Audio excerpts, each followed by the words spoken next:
চরের মানুষগুলোর প্রতি আমার একটা বিশেষ সিম্প্যাথি আছে, কারণ আমারও জন্ম বেড়ে ওঠা ওই চর থেকে। সুতরাং আমার একটা অভিজ্ঞতা আছে ছোটোবেলা থেকেও দেখেছি আত্মীয় স্বজন, এমনকি আমরা নিজেরা অনেক ক্ষেত্রে একটা ভালো চিকিৎসা সেবা পাই নাই।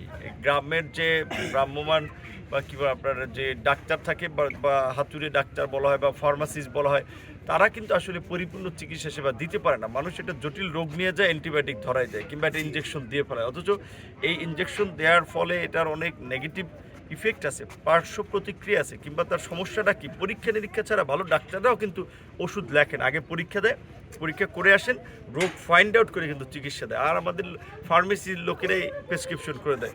এর ফলে মানুষ বড় ধরনের ভোগান্তির সম্মুখীন হচ্ছে। সেক্ষেত্রে আমার বিশেষ একটা মানে অনুভূতির জায়গা আছে যে এই অঞ্চলের মানুষের চিকিৎসা সেবাটা নিশ্চিত করা। সেক্ষেত্রে সরকারের যে কমিউনিটি ক্লিনিক প্রজেক্টগুলো আছে, তার অধীনে এই দুর্গম ইউনিয়নগুলোতে অন্তত 20 শয্যার বিশিষ্ট বা 10 শয্যার বিশিষ্ট একটা হসপিটাল এবং ন্যূনতম একজন MBBS ডাক্তার সেখানে দেওয়া, এই বিষয়টি নিয়ে আমরা ভাবছি।